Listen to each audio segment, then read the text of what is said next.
जो प्रभात फेरियां होती थी आज़ादी के लिए, उसमें उनके गीत गाए जाते थे।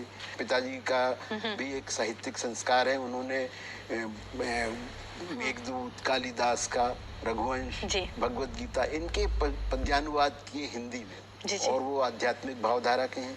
तो बचपन से ही हमने साहित्यिक संस्कारों में रहा। जी, साहित्यिक संस्कार आपको घर से मिले और आप जैसा बता रहे हैं, मंडला अपने आप में इतना सुंदर क्षेत्र है, प्रकृति से आपका सानिध्य रहा, तो ये चीजें तो आपको भर देती हैं।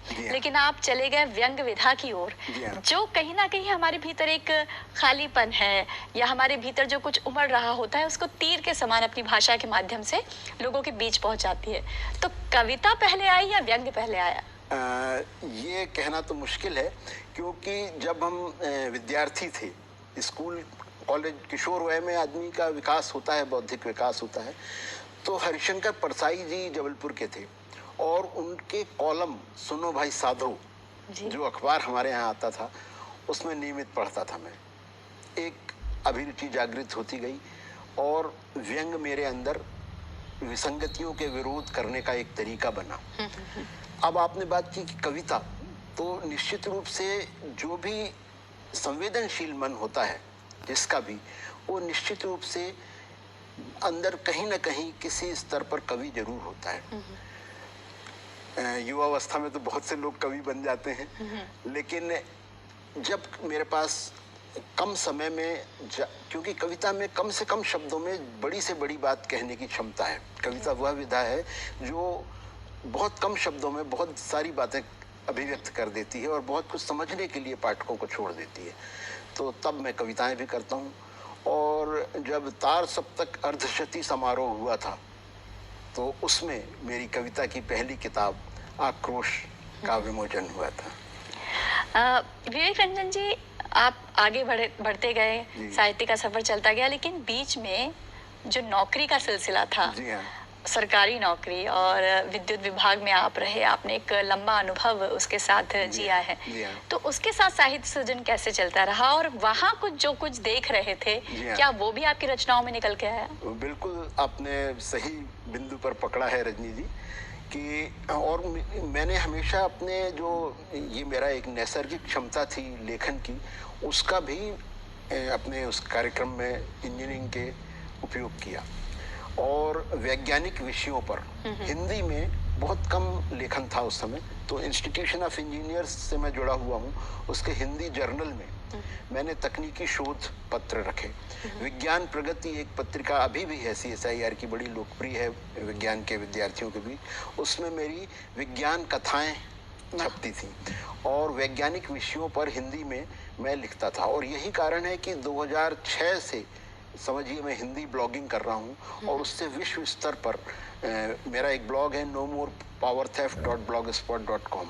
तो वैज्ञानिक विषयों पर, जो चूंकि मैं विद्युत विभाग से रहा हूँ, तो बिजली चोरी एक बहुत बड़ी समस्या आज भी बनी हुई है, उसके खिलाफ मैंने वो ब्लॉग बनाया और हम 2006 से ब्लॉगिंग, हिंदी ब्लॉगिंग कर रहे हैं। तो ये विज्ञान और तकनीक के जो विषय होते हैं, अक्सर जिन्हें नीरस मान लिया जाता है, बोझिल मान लिया जाता है, क्या आपका प्रयास रहता है कुछ रुचिकर कर उन्हें खासकर युवाओं और बच्चों के बीच भेजा जाए? बिल्कुल, बहुत जरूरी है उस बात की, क्योंकि वैज्ञानिक विषय केवल अनुसंधान या कार्यशालाओं के विषय नहीं है। वैज्ञानिक विषय, और मेरा ये मानना यह है कि जो हमारी मातृभाषा है, उसमें जब बातें होती हैं, कितने अनुसंधान हुए हैं दुनिया में जो आम आदमी ने किए हैं, क्योंकि जो अनुसंधान है, जो वैज्ञानिक विकास है, वो मनुष्य के लिए है, मानव जाति के लिए है। तो जो उपयोग करता है उनकी तरफ से उन तक वैज्ञानिक तकनीक पहुंचे, तो ये भी मेरा प्रयास रहा है। तो मेरी कुछ किताबें हैं, जब बिजली, आज हम सरप्लस बिजली की उसमें बैठे हुए हैं, लेकिन बिजली की बड़ी कमी थी एक समय में हमारे राज्य में, और बिजली कटौती बड़ी नियमित होती थी। तो बिजली का बदलता परिदृश्य मेरी एक किताब है, इसमें है, इनमें किताबों में, ये मैं अपनी कुछ किताबें ले आया था रजनी जी। तो इस तरह और एक किताब जो सबसे ऊपर दिखाई दे रही है, जलनाद। जी हाँ। और आप व्यंग लिखते हैं, कविताएं लिखते हैं, लेकिन आपने एक नाटक लिखा है जल संरक्षण पर, जल की समस्या पर बात करते हुए। ये विचार कैसे कौंधा मन में? कहीं ना कहीं मैं मुझे नाटक में मध्य प्रदेश साहित्य अकेडमी का हरिशंकर हरिकृष्ण प्रेमी व्यंग नाटक पुरस्कार भी मिल चुका जी। है। और नाटक की मेरी 4-5 किताबें हैं, हिंदोस्तां हमारा, और बाल नाटक मेरे कई स्कूलों में अभिनीत होते हैं। वाह। तो ये जो जलनाद है, ये वास्तव में जो पानी की समस्या है, जैसा कहा जाता है कि कभी विश्व युद्ध पानी के लिए भी लड़ा जा सकता है, जी, ये जी, स्थितियां जी। हैं। तो पानी के महत्व को बताने के लिए जो हमारा जो सृष्टि का जन्म है वो भी पानी से हुआ है। बिल्कुल। अमीबा, और उसके बाद में पानी में ही विकास होता रहा और मनुष्य जाति का विकास हुआ। जितनी सभ्यताएं हैं वो किसी न किसी नदी के किनारे हैं। तो हमारे अनेक पौराणिक संदर्भ हैं जिनमें कि पानी का उल्लेख मिलता है, पानी का महत्व मिलता है। और जो विनाश होगा सृष्टि का, वो भी जल प्लावन की स्थिति हमारे यहाँ कल्पना की गई है हमारे धार्मिक ग्रंथों में। हमारे ऋषि मुनि पानी छीट करके और श्राप देते थे और पानी से अर्घ दिया जाता है। तो इन्हीं सब महत्व को जोड़ते हुए जो जनमानस तक बात पहुंचे कि पानी का क्या महत्व है, उस पर मैंने ये करीब 12 छोटे छोटे नाटक हैं जिनको संग्रहित करके ये पूरा एक बड़ा नाटक बनता है, जलनाद। और ये बड़ा चर्चा में है इन दिनों। जी।